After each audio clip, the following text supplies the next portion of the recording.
안에 김여정이 포함된 겁니다.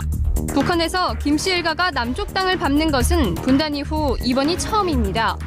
올해 30살 안팎으로 추정되는 김여정은 2014년 최고인민회의 대의원 선거 투표소에 오빠인 김정은 위원장과 함께 모습을 드러내며 첫 공식 활동을 시작했고 최근엔 당 부부장으로 권력 핵심부에 진입했습니다. 때문에 김여정이 김정은의 어떤 메시지를 들고 내려올 것인지가 관건인데 김여정은 미국 재무부의 제재 대상에 올라 있어 논란이 예상됩니다. 이슈파이터 이슈인 순서에서는 정세현 전 통일부 장관 모시고 김여정의 방남 의미와 북한이 열병식 행사를 여는 속내에 대해 분석해 보도록 하겠습니다.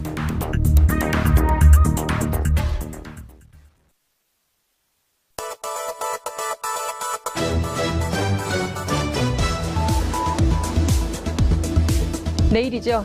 평창 동계올림픽 개막식에 참석하는 북한 고위급 대표단에 김정은 노동당 위원장의 여동생인 김여정 당 중앙위 제1부부장이 포함이 됐습니다. 과연 그가 어떤 메시지를 가지고 방남할 것인지 기대가 모아지고 있는 상황인데요. 특히나 이번 올림픽을 계기로 남북관계 진전은 물론이고 북미 관계의 획기적인 전환으로 나갈 수 있을지 관심이 주목되는 상황입니다. 그래서 오늘 스튜디오에 매우 특별한 손님을 한 분 모셨습니다. 정세현 전 통일부 장관님 모시고 자세한 말씀 들어보겠습니다. 장관님 어서 오십시오. 네. TBS가 차를 보냈습니다. 교통방송에게 교통 편의는 제공해야지. 네. 그러니까요. 이렇게 편의 제공이 손님을 초대할 때 편의 제공하는 거 이거는 괜찮은 거 아닌가요? 그렇죠. 북쪽에서 오는 손님한테도 예. 편의 제공하고 미국에서 오는 손님한테도 편의 제공을 하는데 네. 또 우리 내부에서는 북쪽에 편의 제공하는 거에 대해서 좀 무슨 뭐 끌려다니기니 무슨 북한의 수에 놀아나는 이런 식으로 네. 뭐 비판하는 그런 분들이 있죠. 네.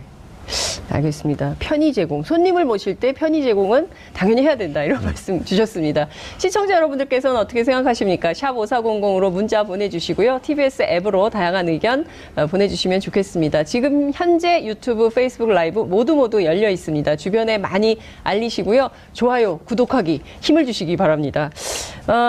지금 방금 전에 확인이 좀 됐는데요. 북한 열병식이 도대체 몇 시에 열리는 거냐? 오전에 한 거냐, 안 한 거냐, 오후에 하는 거냐? 기자들 간에 굉장히 논란이 있었는데 지금 합참이 확인해 준 바에 따르면 오전 10시 반에 한 걸로 보인다. 이런 얘기가 좀 나왔습니다. 당초에 네. 기자들도 외신 기자들 취재를 오라 그랬다가 또 이거 다 취소를 했거든요. 그러니까 문 닫고 조용히 70주년 행사를 지낸 건가? 이런 생각마저 듭니다. 어떻게 보십니까? 70주년 행사는 안 할 수는 없고 네. 70주년이기 때문에.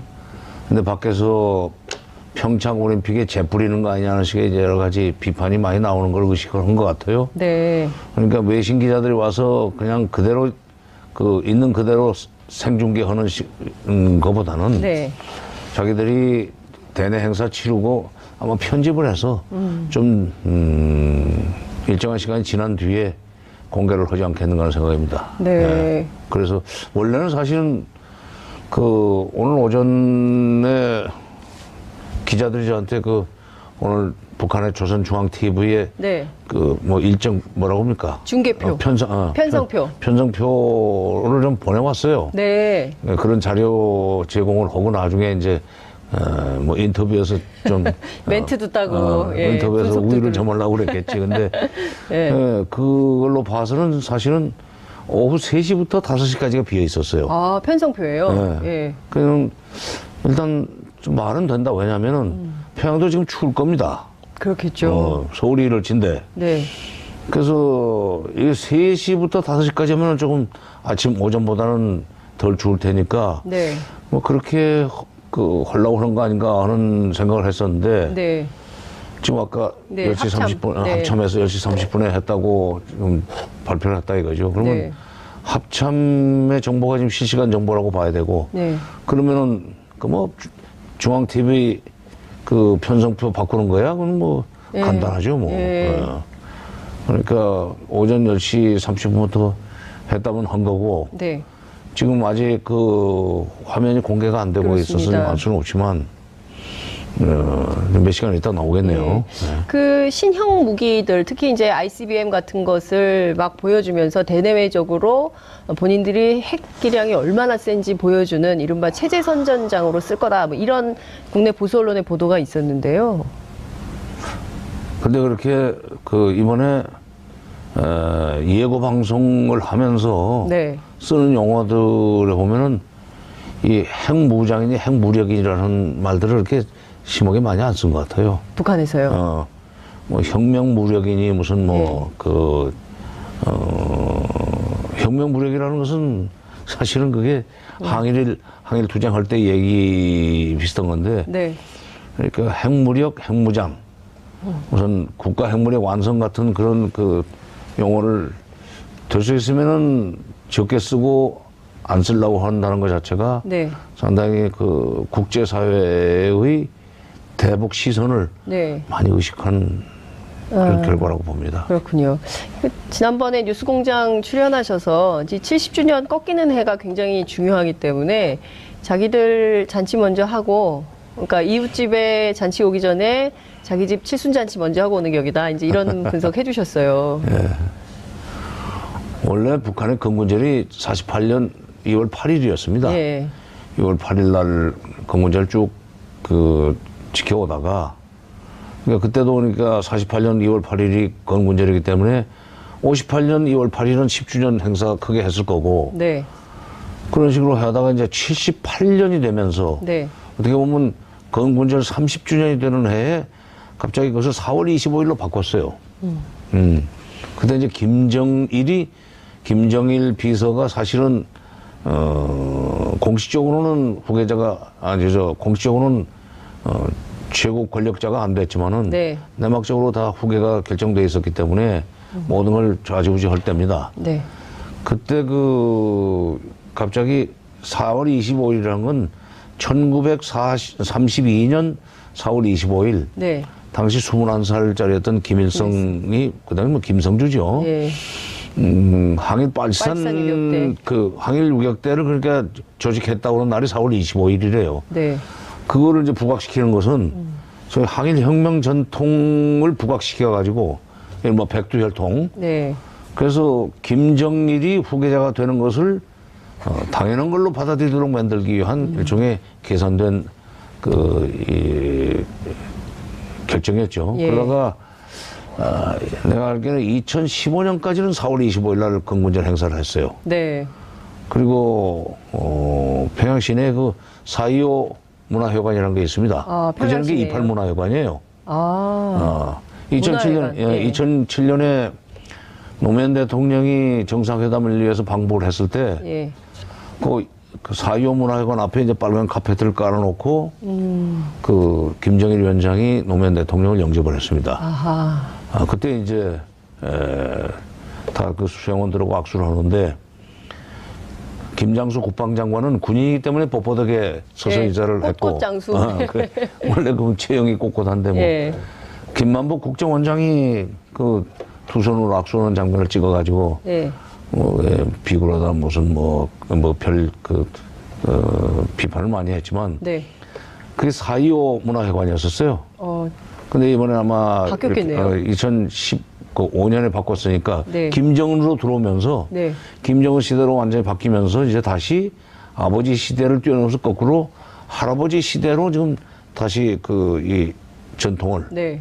그쪽으로 바로 직결시키는 그런 조치로 2월 8일부터 해왔고, 그러니까 금년이 지금 끝까지는 해고, 네. 더구나 지금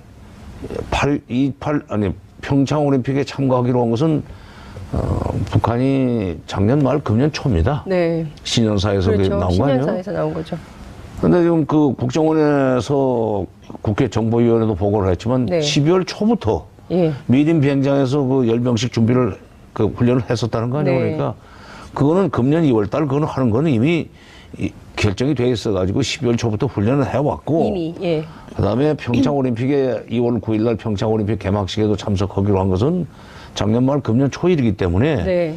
평창 올림픽에 오기로 해놓고 무슨 열병식이냐, 이런 뭐 얘기는. 그거는 말이 안 되죠. 소위 시간 개념만 들어가면은 그건 그 괜히 비판을 위한 비판 내진 그건 특집에 불과한 거죠. 예, 트집에 불과하다. 특집에 불과하죠. 예, 비판 어차피 열병식은 하기로 되어 있었던 거기 때문에 이거를 자꾸 부각시키는 것은 트집이다. 그렇죠. 트집 잡기다. 이런 비판 주셨습니다. 그 노동당 제1부부장, 예, 그 김여정 부부장이 내일 오는 거죠. 내일 오죠. 내일 오죠. 내일 그 북한 대표단 안에 포함이 돼 있는데요. 그 앞서 백두혈통 말씀해 주셨지만 사실 그 북한 체제 최고 권력자 집안 안에 혈육이 오는 것은 처음 있는 처음이죠. 일입니다. 네. 정원이 굉장히 의미 있게 보실 것 같습니다. 뭐 혈육이라는 게 뭐 손자도 있을 수도 있고 뭐 여러 가지 있지만 네. 그다음에 뭐 동생들도 많이 있으면은 뭐 그 중에 하나면은 그렇게 대단한 건 아닌데 네. 지금 위에 형이 하나 있죠. 김정철이라고. 김정철. 근데 이게 바로 밑에 동생이고 실질적으로 지금 정치에 관여를 하고 있단 말이에요. 그렇습니다. 얼마 전까지만 해도 선전선동부 부부장이었습니다. 예. 근데 여기 오면서 제1부부장으로 올렸단 말이에요. 예. 이게 부부장은 많아요, 당에. 예. 당에 그러니까 제1부부장이면 우리로 치면 어느 정도 되는 건가요? 장관보다 높지. 장관보다 높아요. 예. 그래서 실질적으로 최휘 국가체육지도위원회 위원장보다도 지금 서열이 좀 높아진 것 같아요. 예. 김영남, 김여정, 최희, 리선권 이렇게 순서가 될 것 같은데 예. 아마 내일 이제 그 뭐 비행기로 올지 뭐로 올지 모르지만 내리는 순서가 그게 바로 이제 권력 서열인데 내리는 순서가 권력 그렇지. 서열이다. 네. 아. 그런데 그 제1부부장이라고 그 격을 높이고 네. 동생 그 유일한 동생을 보내고 실제로 좀 당에서 일을 하고 김정은을 아주 지근거리에서 보좌하는 사람을 보낸 거 보면 네. 이건 그냥 그 고위급 대표단에 그 머릿수를 맞추기 위해서 보낸 건 아닌 것 같고 아, 예. 문재인 대통령한테 보내는 소위 뭐랄까 메시지가 상당히 큰 메시지가 담겨 있다. 아, 김여정의 방남 자체로 굉장히 큰 메시지가 담겨 있다. 그냥 뭐 얼마든지 예. 김영남 위원장은 이제 상징적인 국가 예. 수반이니까 그건 다른 나라 여기 올림픽 개막식에 참석하는 예. 국가 수반들하고 이제 동급으로 좀 그 활동할 수 있도록 그걸 보장하는 거고 네. 친동생을 이렇게 보내고 더구나 지근거리에서 거의 그야말로 수행을 하다시피 하는 동생을 보내는 거 보면 예. 금년 초에 연도 기자회견에서 문재인 대통령이 남북 정상회담 네. 얘기를 했단 말이에요. 예. 거기에 대한 일종의 북한식 화답이 아니냐. 아, 문재인 대통령의 제안에 대한 북한식 화답이다. 그렇지. 그러니까 정상회담도 내가 할 수 있으니까 예. 그런 문제도 한번 얘기를 직접 내 동생하고 얘기를 하는 것도 좋지 않겠는가 하는 그런 메시지가 담겨 예. 있다고 봅니다. 실제 그 문재인 대통령이 10일 청와대에서 김여정 부부장과 단독 회동을 할 가능성이 제기가 좀 됐습니다. 글쎄 모양새는 그 단독 회동 글쎄 그건 조금 예. 그렇게 되면 김영남 그 단장에 대한 얘기가 아니죠. 아. 얼마든지 가치 있는 자리에서 할 수 예. 있죠. 예. 얼마든지 대표단 전체가 모인 그럼. 자리에서 할 수 있는 일이다. 그래야지 그 나머지 다른 사람들은 어떻게 됩니까? 자, 그런데 이제 그 엄청난 메시지가 있다 이런 말씀 주셨는데요. 이를테면 지금 오는 건 오는 거지만 지금 그 올림픽은 올림픽이지만 이른바 이제 김여정 역할론이라는 게 있을 것 같은데요. 그 곧바로 남북 정상회담으로 이어질 수 있느냐. 아, 여당에서는 그렇게 관측을 하더군요. 글쎄, 그건 너무 좀 성급한 거고. 예. 너무 성급하고. 이쪽에서 정상회담, 그쪽에서 정상회담에서 뭔가 그 애둘러서라도 얘기를 하면 네. 뭐 그 문제는 앞으로 장관급 회담, 고위급 회담도 있고 그러니까 네. 그건 여러 가지 준비가 필요하기 때문에 네. 계속 협의를 하자는 식으로 정도만 얘기가 돼도 정상회담을 할 수가 있죠. 근데 정상회담을 그 전에 설례를 보면 네. 최소한도 2달은 준비를 해야 대단한 두 달은 준비를 해야 좀 뭐랄까 제대로 된 회담을 할 수 있을 것 같아요. 그러면 2000년 정상회담을 발표하고 나서 2달 있다 했거든요. 네. 4월 10일 날 정상회담 합의 발표를 하고 예. 6월 12일 날 올라가기로 했다가 하루 늦어서 13일 날 그때 김대중 대통령이 올라가셨지만 예. 94년 김영삼 대통령과 김일성 주석 사이에 남북 정상회담이 합의가 된 적이 있었습니다. 네. 그때 이제 6월 16일 날 그게 김일성 주석이 카터 전 미국 대통령한테 제안을 해가지고 미국도 받고 우리도 받고 수락을 해가지고 준비를 했는데 그 당시 제가 이제 정상회담 준비 실무 책임을 맡고 있었어요. 예. 청와대 통일비서관이었기 때문에. 네네. 근데 그때 합의를 하기를 7월 25일부터 27일까지 하기로 했었습니다. 정상회담을. 네. 근데 약 한 달 조금 넘는 기간 동안 준비를 하는데 와, 시간이 짧아가지고 너무 힘들었어요. 예. 물론 뭐 그렇게 힘들었지만 결국 뭐 정상회담 날짜가 다가오는 근데 뭐 잠을 안 자고라도 준비를 해야 되기 때문에 네. 준비는 다 해놓고 있었는데 갑자기 7월 9일 날 7월 9일 날 낮 12시 방송으로 7월 8일 날 새벽에 김일성 주석 사망 서고 보도가 나와서 허망하게 됐지만 그때 한 달 준비해 보니까 무지하게 어렵더라고요. 근데 이제 2000년 정상회담은 2달 준비했고 네. 2007년 정상회담도 그때도 그 정도 시간을 두고 준비를 했고 그러니까 이번에 김여정 제1부부장의 방남 과정에서 남북 간의 정상회담을 만약 하는 걸로 의견이 모아진다. 좁혀진다 할지라도 예. 나중에 이제 고위급 회담에서 뭔가 좀 절차 문제, 그다음에 장소는 언제 올 것이냐, 시기는 언제로 오느냐 등등 협의를 해야 되기 때문에 바란다면은 뭐 빨라야 무슨 뭐 4월, 5월. 4월, 5월. 아니 글쎄, 4월, 5월 단정이 아니라 예. 이번에 그런 쪽으로 얘기가 시작이 된다면 네. 그렇게 빠르면 그렇게 될 수 있다. 아니, 제가 왜 이렇게 말씀을 드리냐면요. 뉴스공장에 출연하셔가지고 김여정이 올 수 있다라는 말씀을 예측을 하신 바 있거든요. 그래서 예언 정세연. 그래서 4월, 5월 말씀하셔서 예컨대 2월 10일 날 토요일 날 이것이 발표가 된다면 그러면 따져보면 한 4월 10일에서 5월 초 아이고, 이때 정상회담 가능성이 있는 거 아니냐. 글쎄, 뭐 기다려볼까요? 언론의 입장에서는 그런 식으로 뭔가 좀 특정해서 좀 기사거리를 만들고 싶겠지만 내가 아무리 예언을 해서 맞췄다고 그러지만 네. 그거 어쩌다 맞은 거예요. 어쩌다 맞은 거고. 아니 근데 계속 직관이 있으실 것 같아요. 왜냐하면 오랫동안 남북관계를 하셨기 때문에 이게 움직이는 동선만 봐도 다음 단계는 뭐다 이런 게 이제 예측이 되지 않을까 되실 것 같은데요? 아이 글쎄 그 정도 해놔야지. 네. 알겠습니다. 근데 중요한 것은 남북 정상회담의 가능성이 열리고 결국 이것은 이제 남북관계 급진전으로 이어질 수 있는 신호탄 이렇게 볼 수 있을 것 같은데요. 문제는 이제 미국 아니냐 이런 고민이 좀 생기는 겁니다.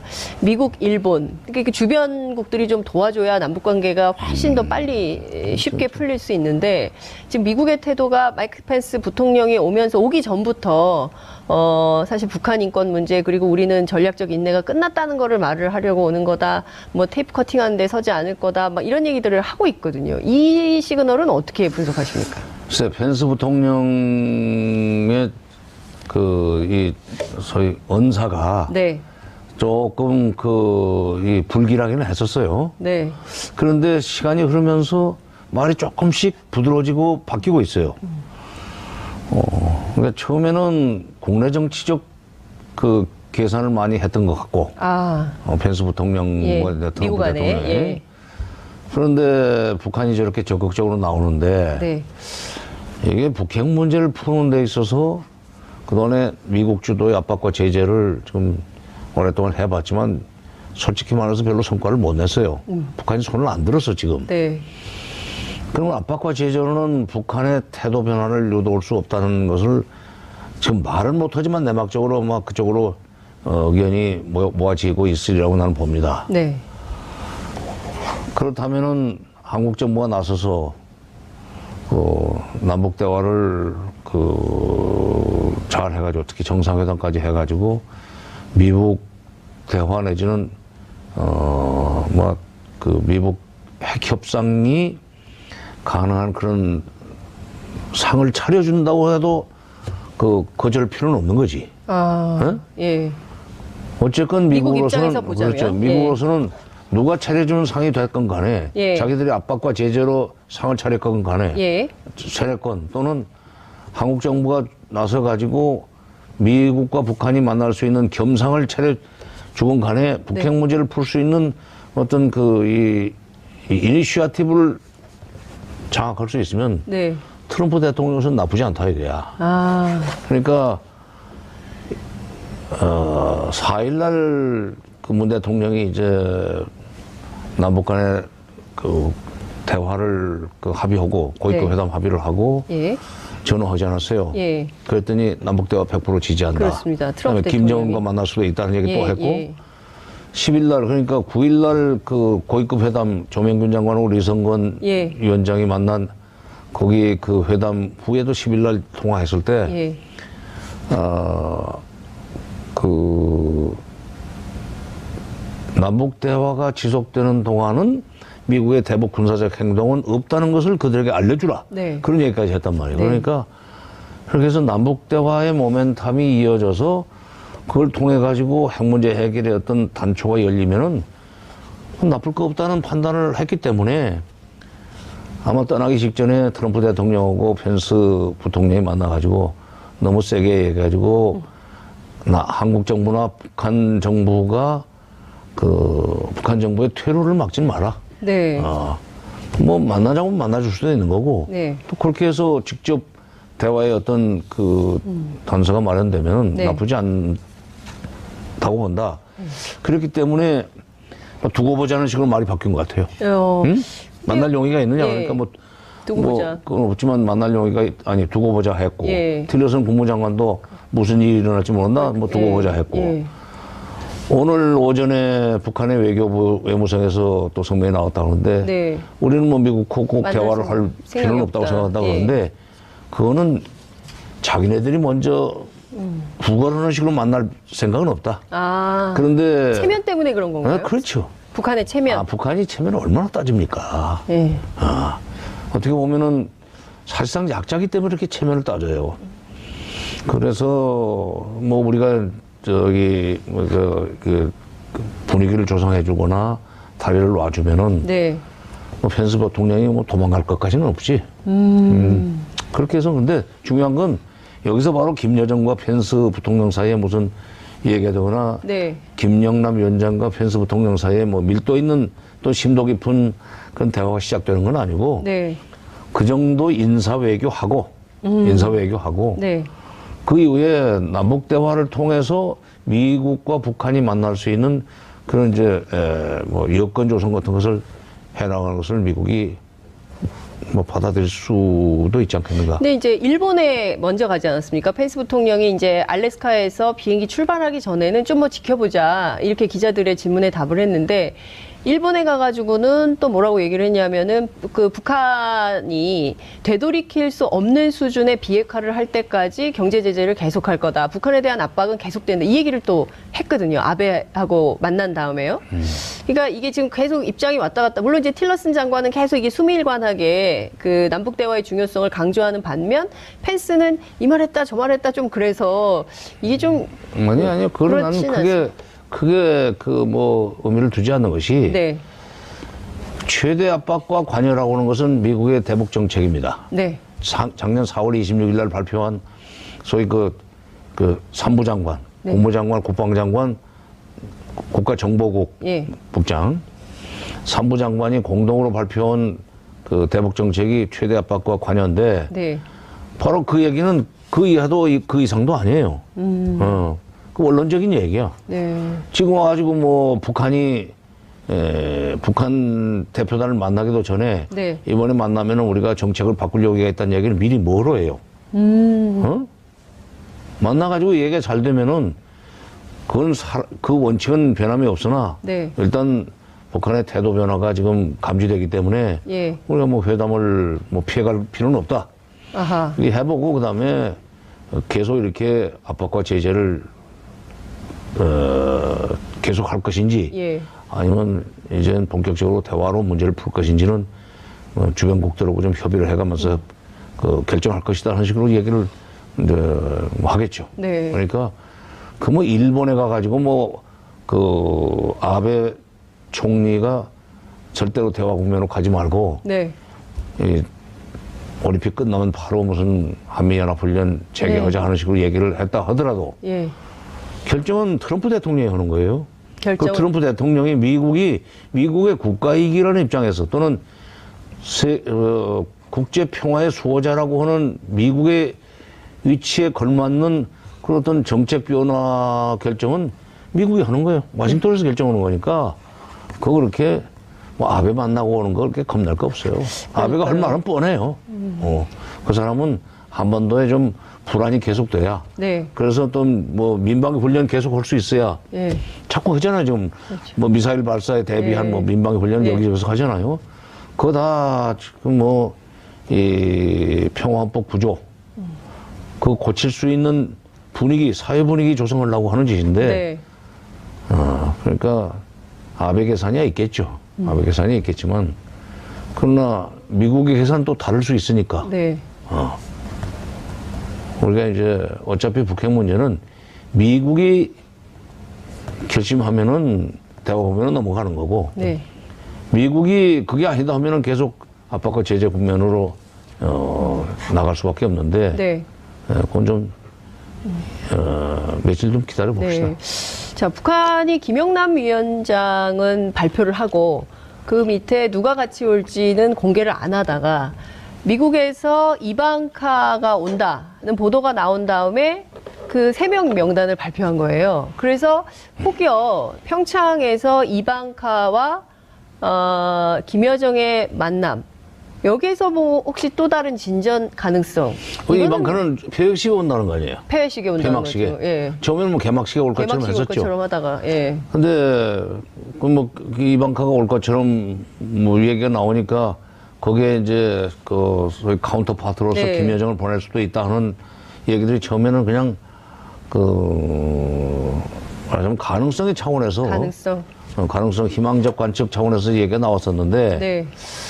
지금 이방카가 폐막식에 온다는 것이 이제 발표가 되고 난 뒤에 김여정 이 제1부부장으로 호칭이 되면서 그 바뀐 거 고위급 아니냐? 대표단 네. 들어간 것 같은데 그래서 나는 기왕 보낼 바에는 예. 개막식에 보내서 문재인 대통령한테 확실한 메시지를 좀 보냈으면 좋겠다. 미국에서요. 예. 뭐 이방카하고 만나는 것보다 더 중요한 문제예요, 그것은. 예. 오는 것보다 더 중요한 문제다. 그래서 아니 이방카하고 만나는 것보다 예. 이방카하고 무슨 뭐 이 김여정이 만나서 네. 무슨 그 언론의 스포트라이트를 받고 사진 찍히는 것보다 훨씬 더 중요한 것이 예.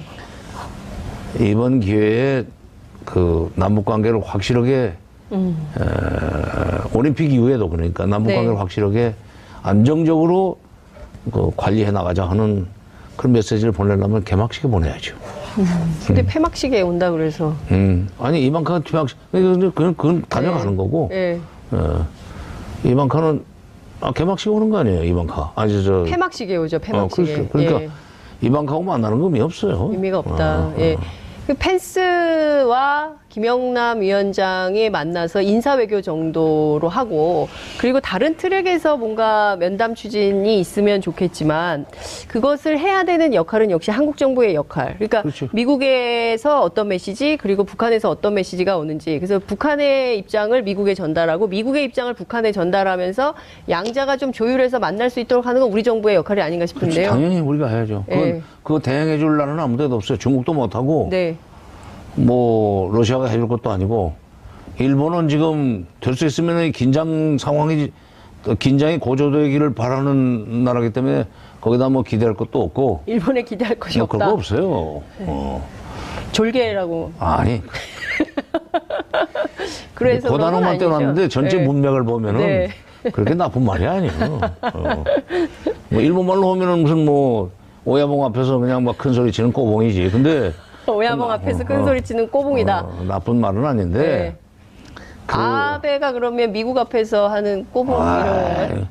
미국 믿고 뭐 여러 가지 큰 소리를 많이 치죠 지금. 예. 근데 또 이것도 또 뭐 보수 언론에서 인용해가지고 또 뭐 사설도 쓰고 하겠구만. 근데 장관님 언론의 상황을 너무 잘 아세요. 어떻게 쓸지. 예. 어제 대서투표를 했더라고요. 보수 언론이. 예. 글쎄요. 근데 예. 다시 말씀드리면은 네. 중요한 건 미국인데 미국. 미국의 지금 펜스 부통령이 처음에는 굉장히 북한한테 강력하게 경고 메시지를 내보내기 위해서 오는 것처럼 얘기를 하다가 네. 점점 말이 좀 부드러워지고 있어요. 예.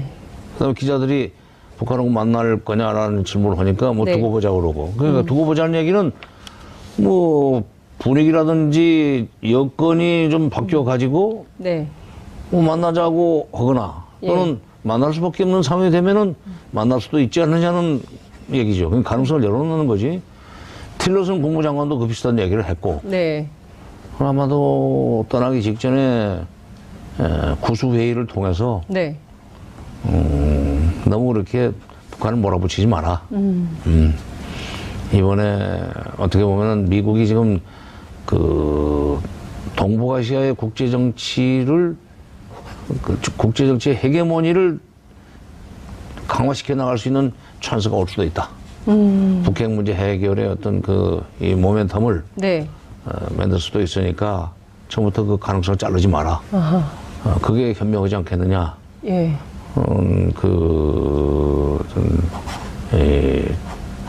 움직임에 그런 식으로 드러나지 않았는가 하는 생각입니다. 네. 앞서 장관님 말씀하신 대로 혈육인 김여정 부부장이 온다는 것은 그 자체로 굉장히 큰 메시지가 있고 강렬하고 그리고 또, 정상회담으로 이어질 가능성도 크다. 이렇게 볼 수 있는 거잖아요. 그렇지 글쎄요. 않고서, 그러니까 예. 사실은 언론이 막 김정은의 분신, 그림자, 뭐 이렇게 표현을 하거든요. 김여정 부부장의 존재 자체에 대해서 말이죠. 그러면 분신까지는 아니고 분신이라면은 분신이라고 뭐 동생이라고 해서 분신이라고 하면은 그건 너무 좀 과한 표현이고. 네. 어쨌건 지금 당에서 요직을 네. 수행하고 있고 예. 정치국 후보위원까지 됐단 말이에요. 네. 그럼 굉장히 높은 겁니다. 예. 우리식으로 보면 장관보다 훨씬 높은 자리예요 지금. 네. 예. 예. 그래서 지금 제1부부장이라고 이제 호칭을 붙였던데, 근데 그게 실제로 현업에서 현장에서 일하는 사람들 당 사업을 하면서 김정은을 뭐 수행하는 경우도 많더라고요. 사진 네. 보면. 사진 보면 수행만 해. 그러면 제일 오빠의 속마음을 가장 잘 아는 측근이죠. 네. 김영남 위원장보다도 훨씬 더 깊이 알죠. 예. 그게 이제 중요한 대목이에요. 예. 그래서 미국도 그걸 좀 중시할 필요가 있어요. 미국이. 예. 그러니까 우리한테 그런 사람을 보낸다. 얘기는 뭔가 지금 남북 관계를 좀 잘 발전시키려고 그러는데 미국도 자꾸 뭐 북한이 뭐 조금만 움직여도 그 핑계 대고 압박과 제재를 다시 재개해야 된다는 식의 얘기 좀 하지 말고 네. 우리 좀 남북 관계 잘 해보려고 그러니까 좀 도와달라는 메시지도 있어요. 미국한테 보내는 그런 메시지도 있다고 봅니다. 네. 그런데 국내에서는 잘 알려진 게 없어요. 나이도 뭐 31살쯤으로 보인다. 그리고 뭐 오빠하고 같이 스위스인가요? 거기서 뭐 초등학교를 같이 다녔다. 뭐 이런 정도인 거고. 근데 뭐 일부 언론은 김여정이 여성이어서 그렇지 남성이었으면은 김여정 부부장이 권력 승계를 받았을 거다. 뭐 이런 보도도 있더라고요. 그래서 굉장히 뛰어난 무슨 전략가인 것처럼 국내 언론은 보도를 하고 있는데 예컨대 그분이 와서 나이는 젊지만 와서 이를테면은 북미 관계의 모멘텀을 열 수 있는 무슨 어떤 특별한 결단 뭐 이런 거를 가지고 올 가능성도 있을까요?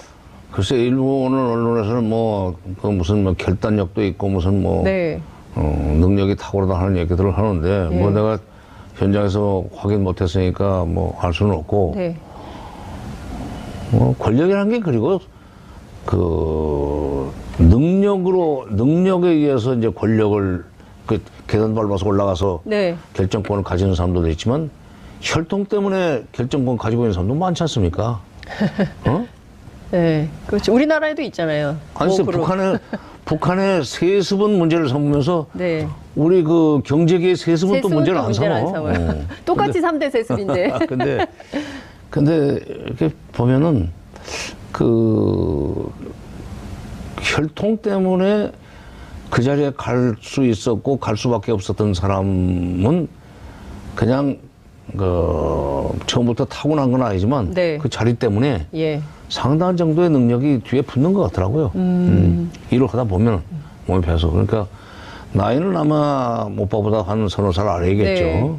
아래일 텐데 김정은 위원장이 30살 아래인 여동생을 그렇게 가까이 둔다는 얘기는 믿는 구석이 있기 때문에 아주 똑똑하다 얘가 네. 있으니까 그렇게 하지 않겠는가. 그게 이제 추론은 되죠. 네. 장관님 혹시 그 만난 적은 없으시죠? 남북 관계 하면서. 뭐 내가 너무 내가 너무 애들이. 나 떠난 지가 아이들이 아니라 나 네. 떠난 지가 그 2004년 6월 말에 네. 저 정부에서 나왔는데 네. 13년 전에는 뭐 저 10대인데 무슨 만날 일이 없죠. 알았어. 그 지금 대표단의 구성을 보면 최휘라는 인물이 있지 않습니까?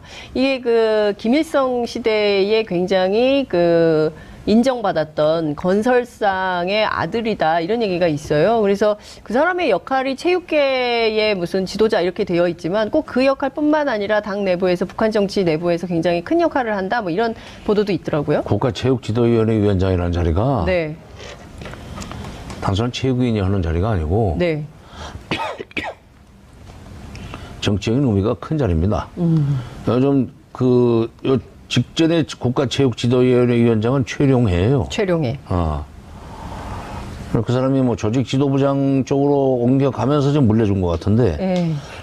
그런 점에서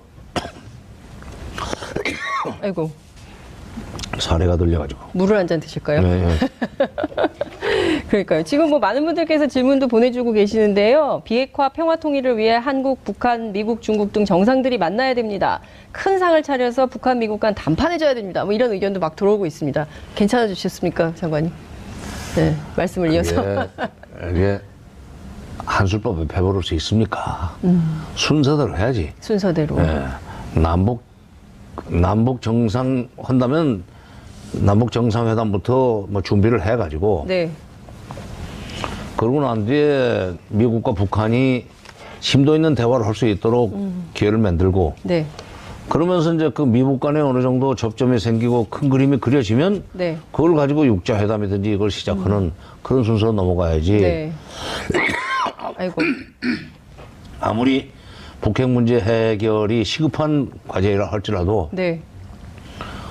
아니 뭐 내일 만나가지고 거기 아베도 있고 중국에는 정치국 상무위원이 오죠. 예. 그러나 그렇다고 그 문제를 가지고 뭐 시진핑, 아베, 그다음에 뭐 트럼프, 그다음에 김정은 바로 그 만날 수는 없어요. 그리고 육자회담이 열리기 시작하면은 네. 과거에도 그게 차관 법급들 회담입니다. 그렇죠. 그게. 예. 그런 식으로 절차와 예. 단계가 있는데 너무 성급하시네 그거. 예. 장관님 그러면 그 어쨌든 평창까지는 이대로 간다 하더라도 평창 이후에 뭐 다시 한미연합훈련이 재개가 되고 이러면 도루묵 된다 이런 얘기를 보수 언론 계속 지적하고 보수 정당들도 얘기를 하고 있는데요. 장관님께서는 그럼 육자회담이 가동되면서 사실상 또 다른 단계로 진전될 가능성이 높다. 그러니까 언론에서 아니요. 얘기하는 4월 위기설 이런 아니 거 육자회담도 그렇진 그렇게 않습니까? 쉽게 되지는 않을 거예요. 쉽게 되진 그렇지 않는다. 않지. 그러니까 예. 지금 뭐 평창 올림픽이 끝난 뒤에 한미연합훈련이 다시 재개돼 버리면 직후에 돼 버리면은 작년 상황으로 돌아간다는 얘기는 이제 조명근 통일부장관도 그런 네. 얘기를 하셨는데 네. 그러니까 이게 미국이나 특히 이제 일본까지 거기에 끼어들어 가지고 뭐 훈련을 빨리 재개해야 된다는 얘기를 하니까 참 이거 어려워졌지만 그래서 이 3월 25일인가 하여튼 그 패럴림픽까지 패럴림픽 끝나려면 끝나고. 3월 18일인가 예. 그렇죠. 3월 18일 그리고 올림픽 휴전에 따라서 25일까지. 그 기간 중에 예. 이제 올림픽 끝나고 나면은 패럴림픽까지 예. 가는 중간에 네. 잠깐 서로 준비하는 시간이 있잖아요. 일종의 하프타임이 있잖아요. 네. 그때 고위급 회담을 하든지 남북 종위급 장관급 회담 네. 또는 군사회담을 하든지 해가지고 네. 그 남북 대화의 그 모멘텀을 올림픽 이후에도 계속 이어갈 수 있도록 뭔가 일정을 잡아놓고 네. 그러면서 이거 회담이 끝날 때까지 좀 기다려달라. 아. 여기서 뭐 북핵 문제 해결과 관련해서 북한의 태도 변화를 끌어낼 수 있지도 모르는데 네네. 어차피 연기된 거 좀 더 연기하면 어떠냐. 아하. 그런 식의 얘기를 우리가 미국하고 이제 해야죠. 네. 지금 미국도 그렇게 얘기하면은 아마 미국도 나 들을 수 있는 그 한국의 그런 요구를 좀 들어줄 가능성이 난 있다고 봐요. 아, 미국이 한국의 요구를 들어줄 가능성이 있다. 예. 예. 아니, 요즘 얘기 좀 잘 되는 것 같아. 네. 알겠습니다. 처음에는 내가 그 청와대가 좀 너무 미국 눈치만 보고 잘못한다고 얘기를 했더니 그쪽 섭섭하다고 했지. 근데 예. 요즘 보니까 예. 잘하고 있어요. 문재인 정부가 잘하고 있습니다. 잘하고 있어요. 예. 특히 아니 트럼프 대통령 같은 사람이 네. 불과 며칠 사이에 예. 남북 대화를 100% 지지한다. 예. 그다음에 남북 대화가 계속되는 동안만큼은 미국의 대북 군사적 행동은 없다는 것을 그들에게 알려주라. 그러니까 남북 대화에서 해가지고 북한이 미국으로 하여금 군사적 행동을 하지 않아도 되는 상황을 만들어라는 얘기거든. 네. 응?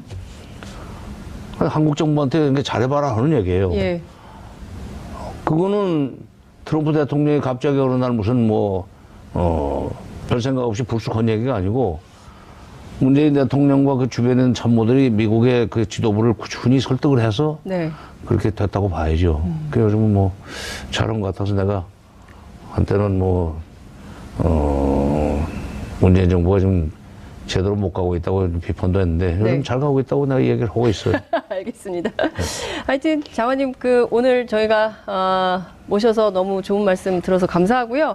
저희가 조만간 또 차를 보내겠습니다. 멀어 너무 멀어서 예. 하여튼 오늘 말씀 정말 잘 들었고요. 예. 또 모시겠다는 말씀 드리고 정리하겠습니다.